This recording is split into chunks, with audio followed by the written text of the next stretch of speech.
இட்லி, தோசை, சப்பாத்தி, பூரி, பரோட்டா, சோறுன்னு எல்லாத்துக்கூடயும் வச்சு சாப்பிட்றதுக்கு ரொம்பவே டேஸ்டியாக குயிக்காக ஒரு தக்காளி குருமா ரெடி பண்ணிடலாம். மிக்ஸி ஜாரில் 1/4 கப்பு தேங்காய், 1 டீஸ்பூன் பெருஞ்சீரகம், 1 துண்டு பட்டை, 3 கிராம்பு, 2 ஏலக்காய், 3 பச்சை மிளகாய், 5லிருந்து 6 முந்திரி பருப்பை தண்ணியில் ஊற வச்சு சேர்த்து நல்லா மையாக அரைச்சிட்டு ஒரு பக்கமாக வச்சுக்கோங்க.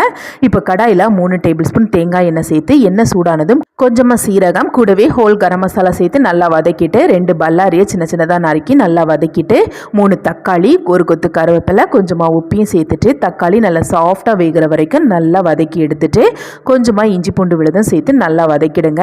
இப்போ தீயை குறைச்சிட்டு குருமாக்கு தேவையான மசாலா சேர்த்து நல்லா வதக்கிட்டு கொஞ்சமாக தண்ணி சேர்த்து மூடி போட்டுட்டு எண்ணெய் பிரிஞ்சு வர வரைக்கும் வேக வச்சுக்கோங்க. இப்போ அரைச்சி வச்சிருக்க தேங்காய் விழுது எல்லாத்தையுமே சேர்த்துட்டு தேவைக்கு தண்ணியும் உப்பு சேர்த்து நல்லா மிக்ஸ் பண்ணிவிட்டு 10லேருந்து 15 நிமிஷம் தீயை குறைச்சி வச்சு வேக வச்சுட்டு கொஞ்சமாக மல்லிக்கீரையை நறுக்கி தூவிட்டு சர்வ் பண்ணுங்கள். செம்ம டேஸ்ட்டாக இருக்கும். ரெசிபி பிடிச்சிருந்தா சேனலை சப்ஸ்கிரைப் பண்ணி சப்போர்ட் பண்ணுங்கள்.